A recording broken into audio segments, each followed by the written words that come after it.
Boa noite a todos. Estamos aqui nesse sábado, 4 de abril, no Rita de Cássia, mantendo o nosso compromisso de colocar as palestras no YouTube, nesse período que estamos seguindo as recomendações do Ministério de Saúde, para que todos fiquem em casa. Nossa casa aqui está fechada, mas realmente tem aberto as portas só nesses momentos para a gente gravar, para botar as palestras no YouTube. E hoje estamos aqui com o Sandro Eloy, que vai fazer a palestra da noite. E lembrando a todos que estamos passando por esse momento de tanta dificuldade, mas que nós mantenhamos a nossa fé. Lembrando de Chico Xavier, quando Emmanuel trouxe para ele o ensino de que tudo passa, isso também vai passar, e certamente nós vamos sair muito mais fortalecidos dessa situação toda que nós estamos vivendo no nosso planeta. Então vamos orar a Deus, pedindo que possa nos envolver aqui nessa noite, durante esses momentos em que serão trazidas essas reflexões, para que possamos então estar conectados a Ti, Senhor, e manter os nossos corações com muita confiança, com muita alegria. Graças a Deus. Então, vou passar a palavra para o Sandro Eloy. Boa noite a todos que estão nos ouvindo e assistindo, pelo canal de YouTube da nossa casa, que os bons espíritos possam estar conosco, nos intuindo, nos sustentando, nos auxiliando na realização da tarefa que nos propomos na noite de hoje, que esses bons espíritos também possam nos acompanhar no local onde nós estivermos, também nos abençoando, nos trazendo aí bastante coragem, perseverança para superar este momento que nós estamos vivendo. Gostaria de compartilhar com vocês aqui um trecho da passagem do Cristo, que é bastante relevante para iniciarmos nossas reflexões acerca do tema. Conta-nos os estudiosos do Evangelho de que Jesus seguia em uma tarde ensolarada com um pequeno grupo de seguidores da cidade de Pérea e, através do Jordão, seguia para Jericó. Jericó estava, portanto, em sua rota, em sua trajetória ali. Jericó é uma cidade que, na época de Jesus, havia sido fortificada, havia sido estruturada pelo rei Herodes e seu filho Arquelau. Então, conta-nos de que se tratava de uma cidade muito bela e importante, e era comum, então, na época do Cristo, que mendigos se reunissem nas proximidades da cidade, em especial naquele espaço que dividia a velha da nova Jericó, para pedir esmolas. E é exatamente nesse cenário que o Cristo vai passar pela cidade de Jericó, em um episódio que nos é narrado pelos 3 evangelistas. O trecho que nós vamos ler aqui está no Evangelho de Marcos, mas também nos é narrado por Mateus e Lucas, e que nos fala assim: chegaram a Jericó.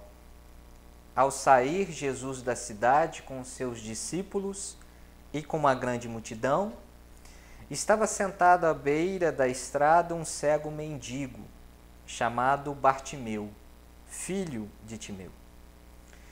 Quando soube que era Jesus o Nazareno, começou a clamar: Jesus, filho de Davi, tem compaixão de mim. Muitos que estavam ao seu redor mandaram que ele se calasse, mas ele insistia, dizendo: Filho de Davi, tem compaixão de mim. Jesus, nesse momento, para e então diz: chamai-o. E os discípulos então o chamaram, dizendo: tem ânimo, levanta-te, pois ele te chama. Lançando em si a sua capa, de um salto levantou-se e foi ter com Jesus. Nesse momento, o mestre lhe pergunta: que queres que eu faça? Respondeu o cego: Mestre, que eu tenha a vista. Disse-lhe então Jesus neste momento: Vai e segue, pois a tua fé te curou. No mesmo instante recebeu a vista e foi seguindo pela estrada. Esse episódio, que é conhecido da maioria de nós como o episódio da cura do cego de Jericó, nos convida a fazer muitas reflexões, mas na noite de hoje em especial, nós vamos atentar ao fato da cura em si, da operacionalização desse processo, da operação do dom de curar.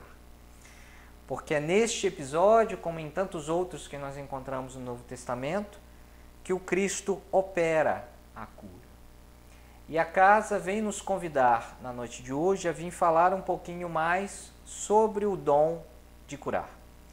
Este tema que está contido lá no Evangelho segundo o Espiritismo, no capítulo 26, dai gratuitamente aquilo que gratuitamente recebeste.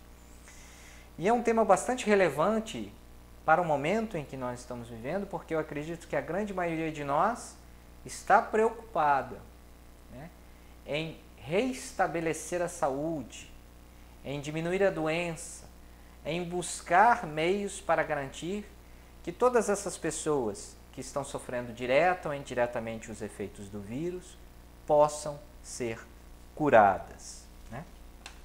Bem, para darmos conta do tema que foi proposto para a noite de hoje, nós separamos 3 itens principais que nós vamos explorar um pouco mais. O primeiro deles, o que é a doença? E aí vamos entender este conceito também no que diz respeito à doutrina espírita. O que a doutrina espírita vem nos esclarecer sobre a doença? Para depois falarmos um pouquinho mais da cura, lembrando que o conceito que nós encontramos de cura no dicionário de língua portuguesa nos esclarece que o verbo é o reestabelecimento da saúde, a eliminação da doença. Então podemos entender como sendo o que é a cura, também o que é a saúde, por assim dizer. E é nesse cenário também que nós vamos analisar o que a doutrina espírita nos esclarece acerca desse assunto, quando, por exemplo, ela vem nos orientar e informar que a doença é, acima de tudo, um desequilíbrio e que tem a sua origem no espírito. Para, por fim, falarmos um pouquinho mais de como nós, todos nós, podemos contribuir para o reestabelecimento do equilíbrio da ambiência que nós todos podemos observar, que está bastante carregada em razão do momento que estamos vivendo. Como nós todos podemos contribuir para o reestabelecimento desse equilíbrio, atendendo assim, inclusive, a recomendação do Cristo, que lá no Evangelho de Mateus nos recomenda a seguir em frente, a restituir a saúde aos doentes, a ressuscitar os mortos, a curar os leprosos e a expulsar os demônios. Vamos então iniciar a nossa trajetória falando um pouquinho sobre a doença. A doença que é definida pelo Ministério da Saúde, através da MS de 1987, como sendo uma alteração ou desvio do estado de equilíbrio de um indivíduo. Alteração ou desvio do estado de equilíbrio de um indivíduo. E aí nós vamos encontrar nas obras de André Luiz um rico, né, e bem vasto, emaranhado de situações e casos onde o autor vai nos esclarecer o quanto efetivamente esse conceito é verdadeiro, nos mostrando, por exemplo, que o reequilíbrio, o reestabelecimento desse equilíbrio possa promover a cura, o estabelecimento da cura, como também o desequilíbrio gera como consequência direta o estabelecimento das doenças. Entretanto, para a noite de hoje, nós trouxemos uma outra obra que também nos é bastante interessante, que é a Leis de Amor do Espírito Emmanuel, psicografia de Chico Xavier, onde lá o autor Emmanuel vem separar um capítulo inteiro para nos falar sobre a doença. De lá nós separamos 3 perguntas que são bastante relevantes para o estudo da noite de hoje, em especial a terceira e a última, né? A primeira pergunta diz o seguinte: o erro de uma encarnação passada pode influenciar na encarnação presente, predispondo o corpo físico à doença? E se isso for uma verdade, de que modo isso se estabelece? E a resposta de Emmanuel: sim. A grande maioria das doenças tem sua causa profunda na estrutura semimaterial do corpo espiritual, fazendo referência ao perispírito. Havendo o espírito agido de maneira errada, de maneira equivocada, nesse ou naquele setor da experiência evolutiva, ele marca o corpo espiritual com desequilíbrios ou distonias que predispõem à instalação de determinadas enfermidades. Nos esclarecendo, portanto, e aqui é importante enfatizar que Emmanuel não se refere a todas as doenças, então não é possível generalizar, mas ele nos esclarece que existe sim uma parcela significativa de doenças que tem sua origem em encarnações passadas. E isso acontece porque nós todos, de maneira equivocada, de maneira errada, tomamos atitudes que nos afastaram do caminho reto, que nos afastaram das leis divinas e naturais, e como consequência deste afastamento, dessas atitudes equivocadas, o nosso corpo espiritual recebe uma marca, e essa marca em nosso corpo espiritual predispõe, ou seja, aumenta significativamente a possibilidade de instalação de determinadas enfermidades. A pergunta seguinte: quais são, considerando então essa resposta que Emmanuel nos entrega, quais são os casos mais comuns de doenças compulsórias impostas pela lei divina? E aí, lembrando que no caso da lei divina, principalmente lá nas obras de André Luiz, nós vamos entender que esse desequilíbrio guarda uma relação muito próxima com a lei de causa e efeito, como uma consequência direta do desrespeito, né, ao que nos orienta essas leis divinas ou morais, né? Estamos nos referindo às leis divinas e morais que estão descritas na terceira parte do Livro dos Espíritos, né, a partir da questão 614. E aqui Emmanuel nos esclarece respondendo: encontramos numerosos casos de doenças compulsórias impostas pela lei divina, consequência, né? Na maioria das criaturas que trazem, por exemplo, provações como estas, da idiotia, da loucura, da cegueira ou da paralisia, ou mesmo das crianças problemas, cujos corpos, de maneira irremediável, frustrados durante todo um curso da reencarnação, mostram-se em condições de prisões regenerativas. E aqui vale a pena reiterar mais uma vez: não se trata de castigo quando aqui falamos dessa circunstância, como Emmanuel aqui nos esclarece muito bem, trata-se da possibilidade de regeneração que a justiça divina oferece a todos esses indivíduos. Lembrando, como nos esclarece inclusive a lei moral, a justiça divina opera em cima do amor e da caridade. E nos esclarece que a justiça, inclusive, não acontece sem o amor e sem a caridade. E é nesses exemplos que nós encontramos essa justiça divina também operando, oferecendo a esses indivíduos, acima de tudo, a possibilidade de redenção. E a terceira e última pergunta, que nos é bastante interessante: a mente invigilante pode instalar doenças no organismo? E o que pode provocar doenças de causa espirituais na vida diária? E a resposta de Emmanuel: a mente é a mais poderosa para instalar doenças e desarmonias do que todas as bactérias e vírus conhecidos. E ele ainda complementa: necessário, pois, considerar igualmente, que desequilíbrios e moléstias surgem também da imprudência e do desmazelo, da revolta e da preguiça. E ele cita alguns exemplos das pessoas que se embriagam ao ponto de arruinar sua saúde, que esquecem da higiene até tornarem-se presas de parasitas destruidores, que ficam nervosos e irritados pelas menores razões, que são sedentários, que são preguiçosos, são criaturas que geram doenças para si mesmas, nas atitudes de hoje mesmo, sem qualquer ligação com causas anteriores de existências passadas. Então, Emmanuel vem nos esclarecer que há doenças, sim, que têm a sua origem em encarnações passadas e que se refletem nessa como resultado direto do desrespeito ao que nos orienta a lei divina e lei natural. Entretanto, nos nossos dias atuais, em nossa encarnação atual, nós precisamos estar atento às duas frentes, a essas duas frentes de atuação.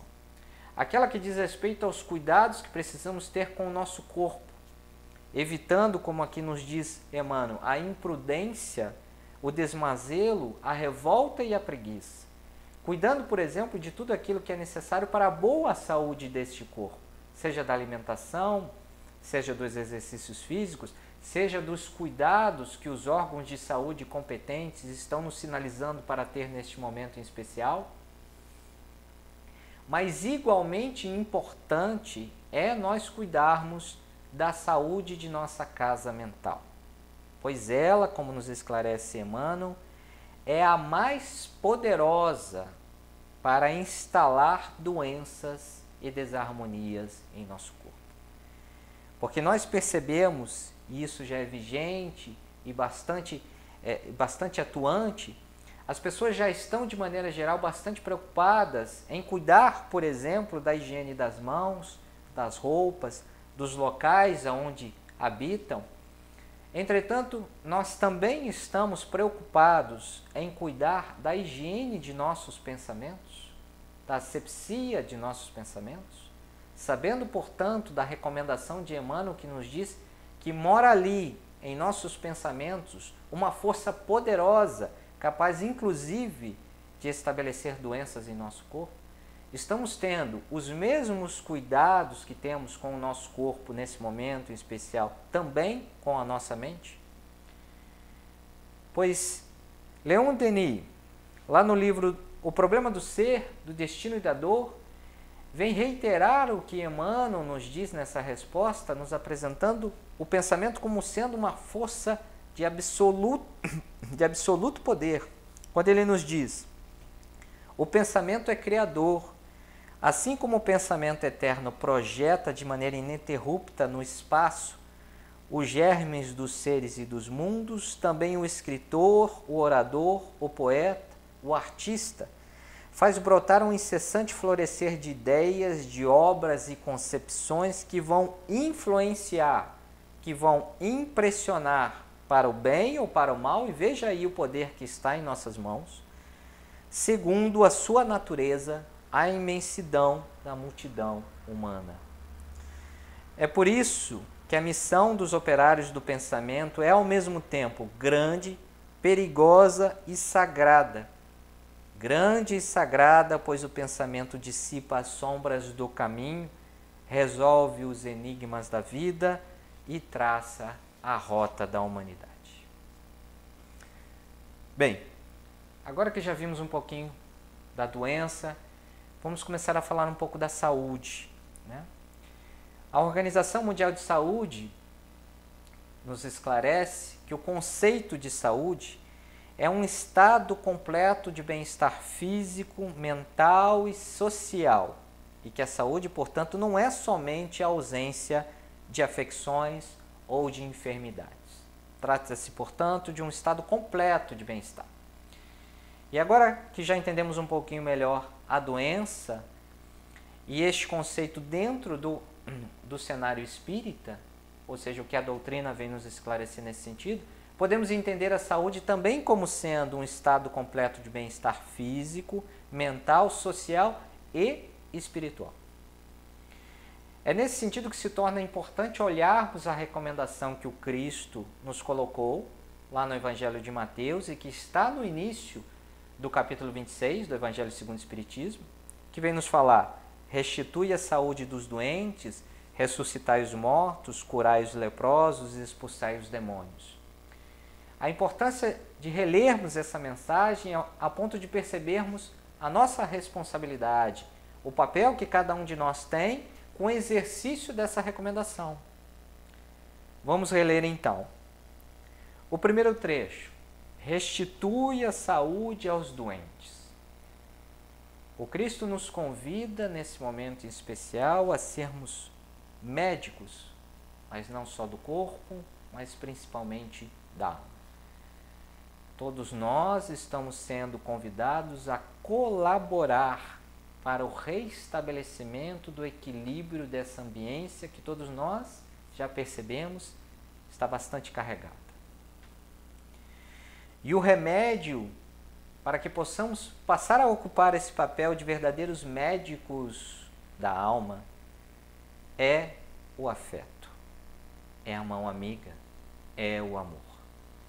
Todos nós podemos, mesmo à distância, vivendo no isolamento, oferecer a todos aqueles que convivem conosco dentro do lar onde habitamos e mesmo aqueles que estão à distância, uma mão amiga, uma palavra de incentivo, uma leitura edificante, um suporte, um apoio que possa oferecer mais coragem e incentivo do que medo e temor.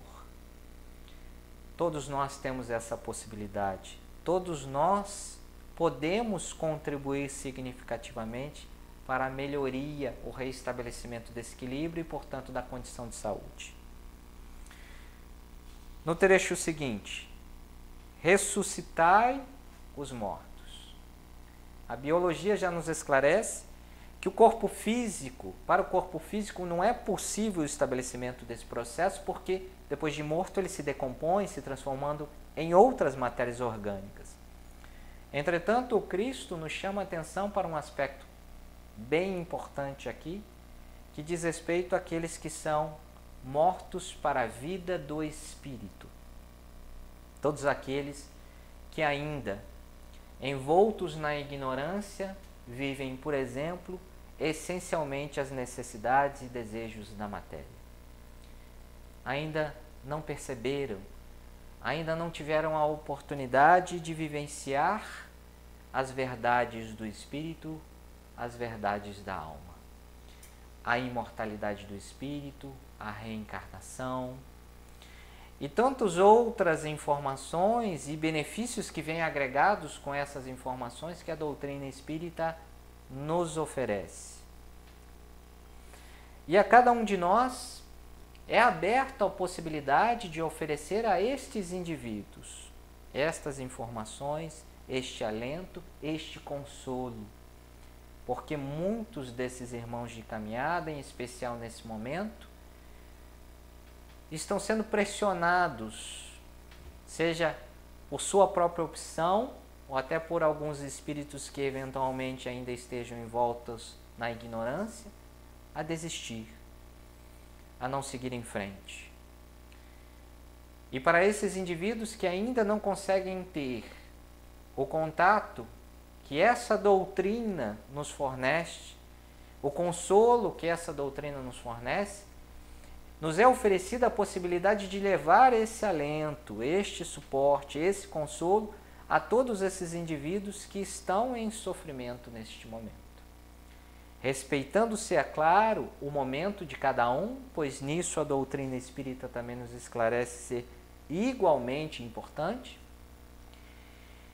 nós podemos levar a todos esses indivíduos um alento, um suporte, um apoio. E o último trecho: expulsai os demônios. A própria doutrina espírita nos esclarece que uma prece pode nos auxiliar a afastar de nós essas entidades que não estão voltadas para a luz e que momentaneamente trafegam na ignorância. Entretanto, o Cristo também nos convida a realizar uma reflexão para pensarmos que nós precisamos, em especial nesse momento, cuidar para expulsar de nós nossos demônios internos também.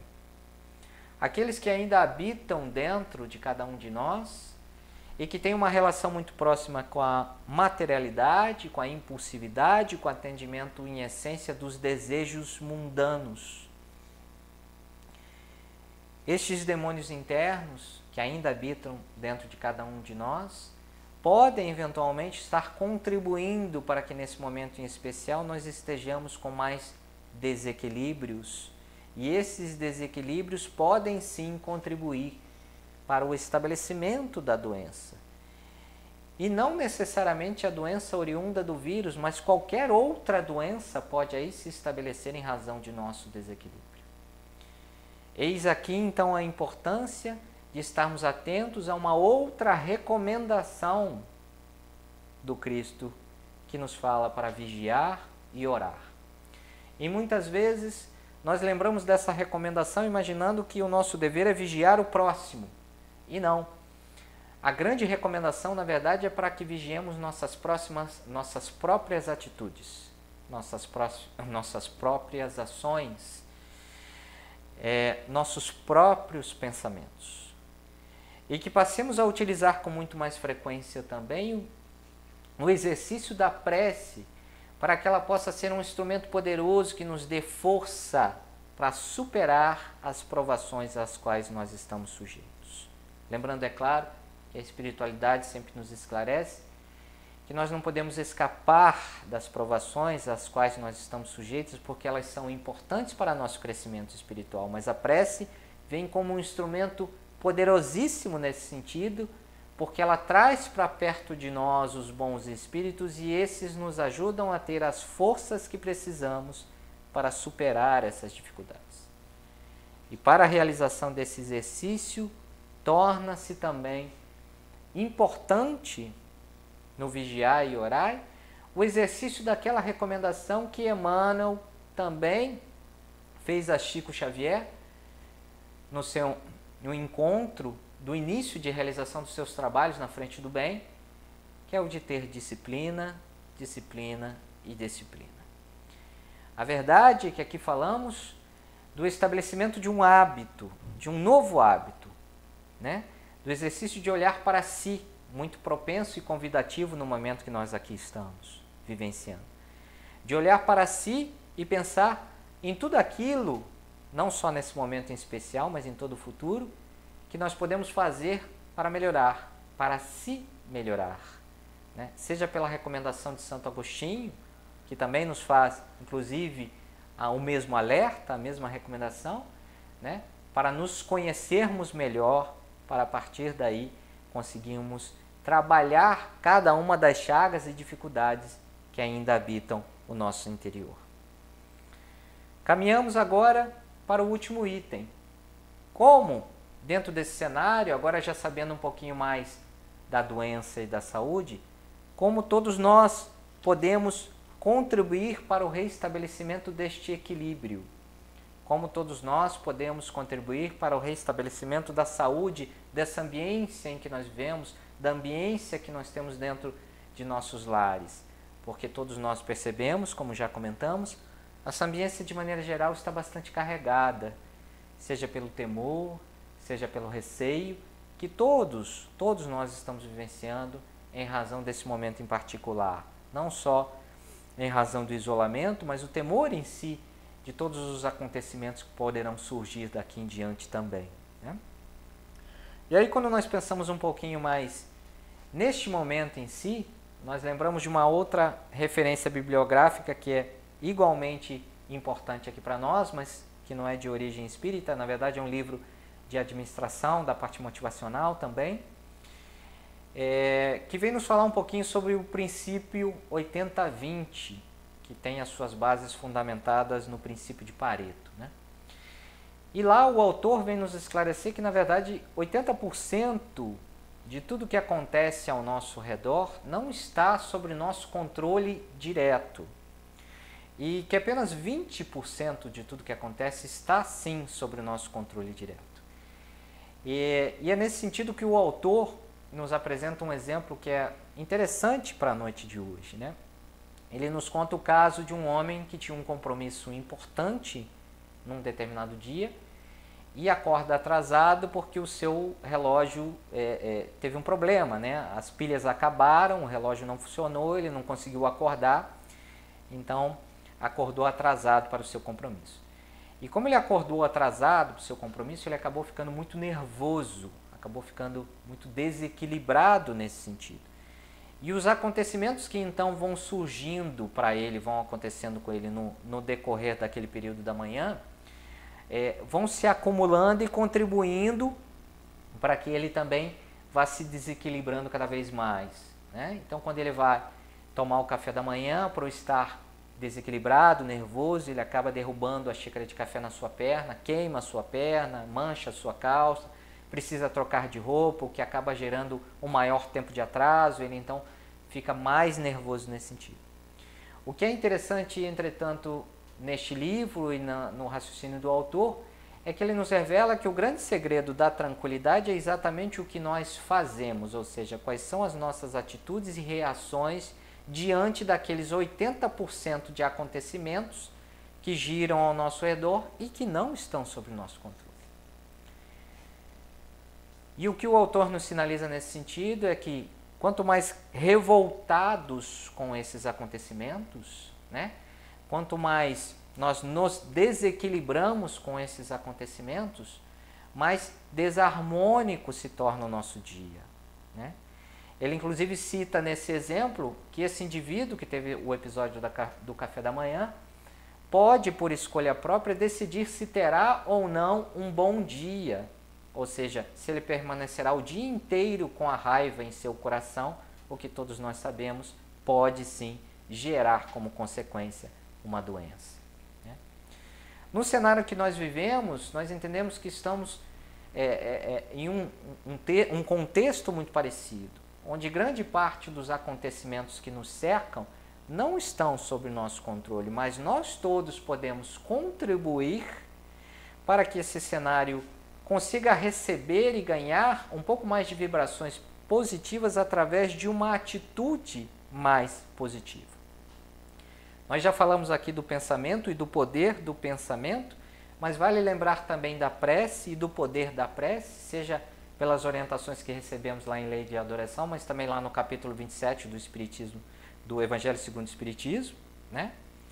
Então, portanto, são essas vibrações, essas preces e essas atitudes mais positivas que todos nós podemos fazer, que está ao nosso alcance, que contribuirão para que essa ambiência, que já está tão carregada, possa receber um pouco mais de leveza, possa se harmonizar mais rapidamente, possa se reequilibrar, se reestabelecer o mais rápido possível. E aí, lembrando do conceito de saúde, quando nós vimos como sendo um bem-estar completo, físico, mental, social e espiritual, podemos, nessa mesma leitura, entender que diante do desequilíbrio que nós encontramos em nossa ambiência, nós estamos vivendo sim um momento doente. E é nesse sentido que cada um de nós pode sim contribuir para o restabelecimento desse equilíbrio, pode contribuir para o restabelecimento desta saúde. Lembrando das duas frentes que Emmanuel nos sinalizou, cuidando do corpo, mas também e principalmente cuidando de nossos pensamentos, de nossa casa mental, de nossas atitudes. E de que maneira nós podemos estar caminhando neste sentido? Evitemos, por exemplo, disseminar tão somente as informações que causam mais temor e medo do que aquelas que encorajam, incentivam as pessoas de maneira geral a superar este momento que todos nós estamos vivendo. Busquemos não somente as más notícias, mas também as boas, porque elas existem. Que possamos incentivar mais as boas ações, que possamos incentivar mais a fé, a coragem, para que as pessoas possam superar, e não o medo e a insegurança, para que as pessoas pensem em desistir. Auxiliemos nossos amigos, nossos irmãos, mesmo à distância, estendendo a mão através de uma palavra amiga, de uma ligação, de uma mensagem, da recomendação por uma leitura, seja ela qual for. Intensifiquemos nossas leituras edificantes, nossos estudos, aproveitando em especial esse momento que estamos isolados, um pouco mais em casa, leituras edificantes, evidentemente, a fim de sintonizarmos de maneira mais frequente, com mais qualidade, com todos esses espíritos de luz que certamente já estão trabalhando bastante para o restabelecimento da harmonia do ambiente a qual estamos. E é claro, também intensifiquemos nossas preces. Pois como aqui já dissemos, as nossas preces nesse momento atraem para perto de nós os bons espíritos que nos auxiliam a ter força, que nos auxiliam a ter fé, a coragem que precisamos para superar esse momento. Estamos nos minutinhos finais do nosso encontro e eu gostaria de lembrar, como aqui já foi dito também, daquela placa que ficava muito próximo, né, da cama de Chico Xavier e que dizia: isso também passa. Que possamos nos lembrar dessa mensagem, fortalecendo aí também nossa fé e nossa coragem.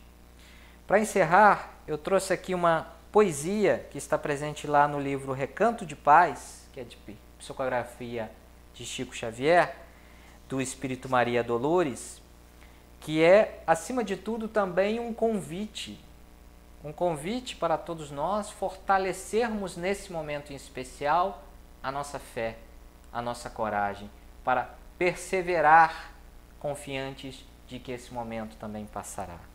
Para perseverarmos confiantes de que nós todos podemos também contribuir para o reequilíbrio dessa ambiência, contribuir para o reestabelecimento da saúde. Ela se chama Cantiga da Fé e diz assim: indagas, coração, como seguir além da alma segura ante a noite de pranto e de amargura, como agir e avançar. Contemplemos a estrada em que marchamos, quando a tormenta ruge, implacável e cega, a vida roga tudo a que se apega. Confiar, confiar. As aves espantadas, entretanto, relegadas de chofre aos assombros da furna, pipilam em prece ante a treva noturna. Confiar, confiar. Pedras lascadas rolam sobre estrondos, gritam rochas no impacto violento, braços ocultos no fragor do vento, movem a gleba multicelular. Águas descendo, era fúria jorram lodo, e engolindo-as, era paz sem que se afronte, conquanto a sufocar-se, reza a fonte. Confiar, confiar.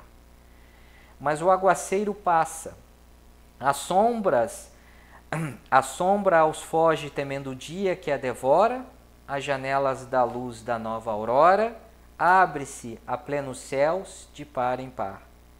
O sol ressurge a refazer o campo, depois extingue a lama dos caminhos, e as aves cantam restaurando os ninhos.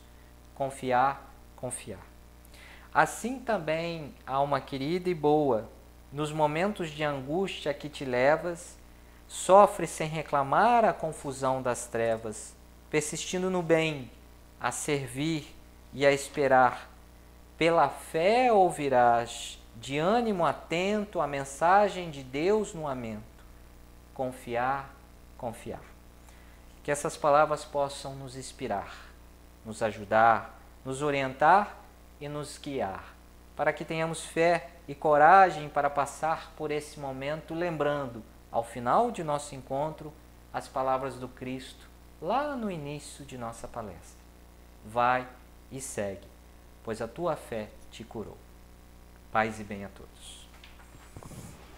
Muito obrigada, Sandro, por trazer essas reflexões para nós, que certamente nos ajudarão para que a gente possa seguir aí no nosso caminho, confiando, com muita fé em Deus e seguindo Jesus, os passos de Jesus. Então vamos orar mais uma vez, agradecendo a Deus, bom Pai, por esses momentos que aqui estivemos, podendo ouvir essas palavras que nos injetam ânimo, que nos injetam esperança e fé para vivermos esse período em que fomos chamados a dar o nosso testemunho aqui na Terra. Que possamos continuar com força, com fé, e levando essa fé, essa força aos nossos irmãos, ainda que virtualmente, para dar também esse ânimo a todos. Que possamos seguir adiante, Senhor, com muita esperança, com muita perseverança. Graças a Deus.